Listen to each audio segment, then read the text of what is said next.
Geralyn Lucas is with us this morning. October, of course, as we all know, we see the pink on the NFL players. It is Breast Cancer Awareness Month.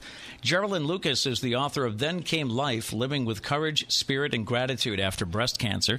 Is this you, Geralyn? Hello, good morning. Good morning. Welcome to the show. Now, let's see. Why did you wear lipstick to your mastectomy? Such a good question. I never wore lipstick before. I was a gloss girl. And I just decided it was this crazy moment. I looked down, I saw the hospital gown. It said property of Mount Sinai Hospital. I felt like I, too, had strangely become property of the hospital. And I just wanted to dare myself and become the woman I never thought I could be. And I thought it would be really amazing if everyone saw it in the OR. And, of course, when they woke me up, the nurses kind of freaked out, like, what kind of brand are you wearing? It lasted for 7 hours. You were suddenly a consultant. Yeah. Take me back, if you will, to when you received your diagnosis, and can you put into words what that felt like? Another good question. I didn't know that someone my age could actually get breast cancer. I mean, I was only 27. I had no known family history. I thought my mom had to have it. My grandmother, I thought I had to be 40. I just felt like I was so, it's funny, my husband's a doctor, and he said they must have the wrong sample. They must have made a mistake. Wow. Because we were like that stunned by it. And I think my first question was, am I going to die? And I just thought, this is so cruel. I mean, I got my first job in journalism. I was finally, out of grad school, and I wanted to, it was the doctor's appointment where I showed my doctor the lump. I actually found it myself, was when I wanted to talk to her about trying to get pregnant. I mean, I felt like everything was starting, so it felt like everything was ending.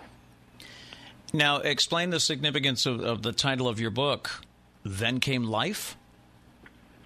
So I was lucky enough, not only did I get to live, but I had what I call 2 miracle children in the same hospital where I had my mastectomy years later.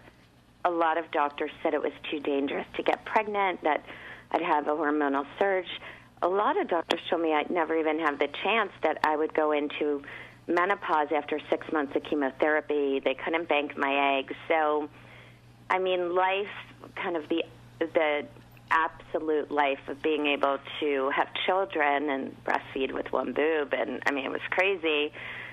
But also, I think the book is really for every woman. It's not just a cancer book. It's about surviving anything and maybe going through what you think is the hardest thing in your life, and always kind of using that as your absolute moment of courage, but then realizing there are all these other moments going forward where you're going to have to summon the same kind of courage and survive life with the same kind of humor that you survived this tragedy. And I think it's also, a lot of women will connect with it.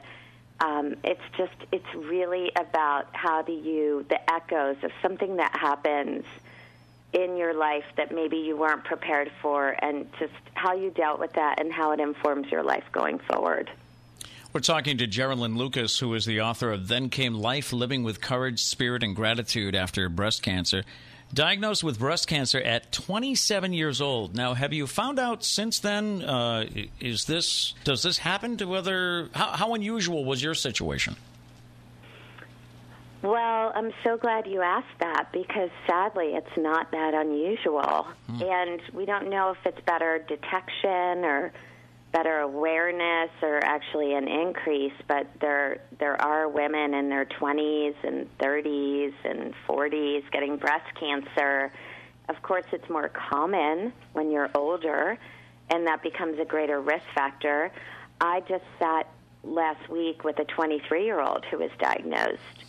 And I think that the worst part about being a young woman when you find a breast lump is being turned away by a doctor and being told you're too young, because it takes a tremendous amount of courage to actually get yourself to a doctor, to do a breast exam, to find this lump, and then, to unfortunately have a delay in diagnosis. So I think that doctors are doing a much better job of realizing young women can and do get breast cancer. There are actually a few support groups that are exclusively dedicated. Young Survival Coalition is a big group that's really gone out to the medical community to try to educate them, to try to include younger women in clinical trials. Unfortunately, a lot of times younger women have very different type of disease than older women have.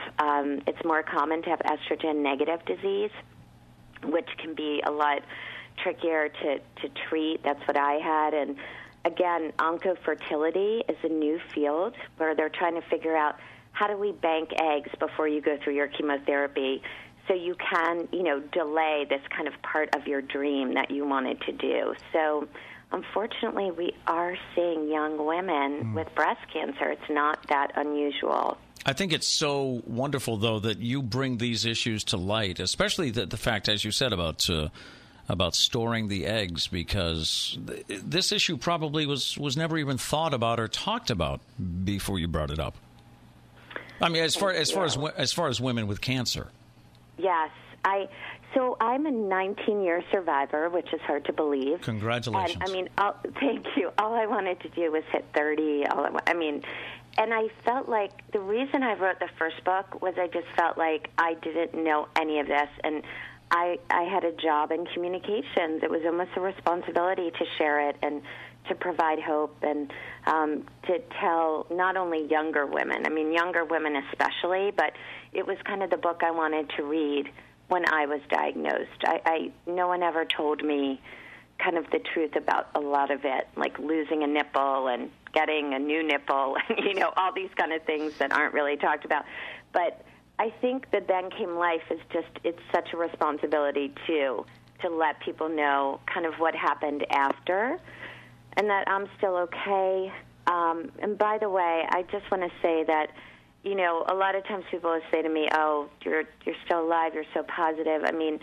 Sadly, last year I lost my cousin, and she was misdiagnosed, and, she was so positive. So many people who are positive, unfortunately, don't make it. I was lucky I had the right chemo. I was lucky I found my lump.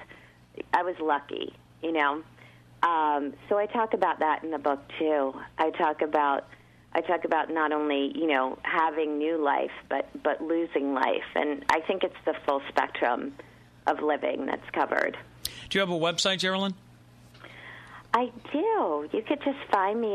The great thing, I didn't realize this about technology. My webmaster said if you want to come find me why I wore lipstick, you could find me there. You could find me Then Came Life, and also just my name, Geralyn Lucas. And it has links where you can get my new book, and I'm so excited. I got to audition to tape the Audible copy of my book.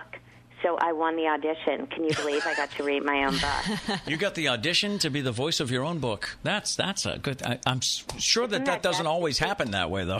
It doesn't, and it's funny because I was played by a tall blonde in my movie, and I'm a petite brunette. And I thought it was such brilliant casting. I'm glad she played me because she had fantastic legs and a huge heart. Oh, well, that's good.